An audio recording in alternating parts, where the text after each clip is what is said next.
Digimon Adventure 2020 is officially kicking off its Getting the Band Together section, and I'm all in for the ride. I've been saying since episode 1 that giving each of the chosen children their individual time to shine before integrating them into the cast feels like a smart choice, and here I feel like it's working. This episode shows the benefit of this strategy, giving viewers a short but sweet side story about Mimi and Palmon before having them join the bigger mission. The episode starts with Tai and the team making their way to the sea when they accidentally get caught in a trap and find themselves captured by a bunch of Digimon led by a human girl, Mimi.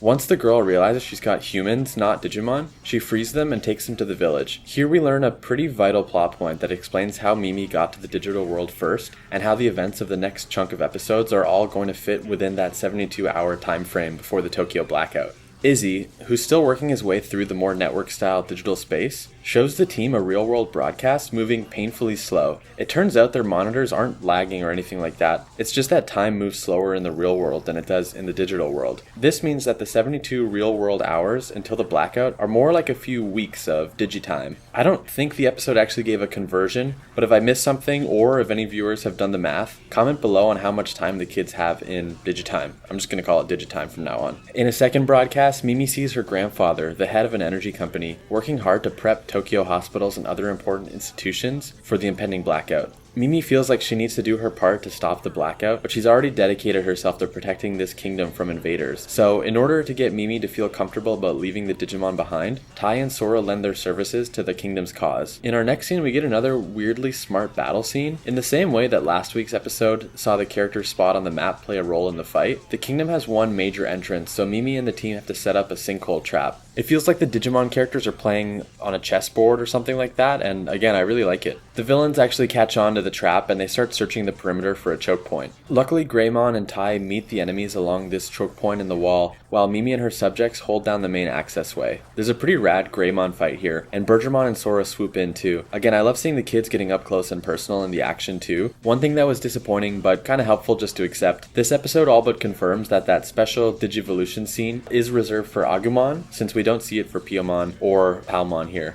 So while the champion level Digimon are away, Mimi and Palmon are still fighting off the other threats and they kind of get bested. Palmon lets out this absolutely brutal, blood-curdling scream. Mimi finds Palmon glitching out. It's a really cool visual that I hope we'll see again and maybe see explored. And Mimi's gratitude for Palmon helps Palmon evolve into Togemon. The evolution sequence here totally rules. I love how stretchy and bouncy Togemon looks in this animation sequence. It does kind of make me feel like Bergermon got shafted a bit though, since we got the swollen Tentomon evolution last week, stretchy Togemon this week, but nothing like that for Bergermon. Anyways, the music kicks off again, Togemon's able to go beyond plus ultra and smashes the enemy, while Greymon makes short work of the reoccurring Ogremon's horn. Mimi thanks Palmon, the kids and the Digimon feel that the kingdom is safe, and Mimi officially joins the party. The episode is enjoyable, and it made me excited to see Togemon, which is a pretty big win. The big picture takeaway from the episode is now knowing that the time in the real and digital worlds are different, which makes me think we'll be spending a lot more time in the digital world, probably for the rest of the season in fact. I do want to know how the true digital world and the network style world that Izzy finds himself in are connected. You know, how close they are, how is Izzy going to get over to them, and when Izzy, and even Matt for that matter, will cross into the digital world and join the team proper. This was a 7 out of 10 episode in my book. You know, it was essential in introducing a cast member with Mimi, but nothing earth-shattering here, which is again not a huge problem at this point in the series. Next week is Joe, and then after that we'll probably finally wrap back around to Matt. The show's been teasing him being a big deal in this series, what with Omnimon showing up as early as he did, and the fact that the end credits are all about Matt, so I'm kind of dying to see more of this character and see what the show plans for him. This was a bit of a shorter review, not as much to talk about this week, but I will be back next week to cover that episode, so make sure you subscribe and catch up on my other reviews if you haven't already.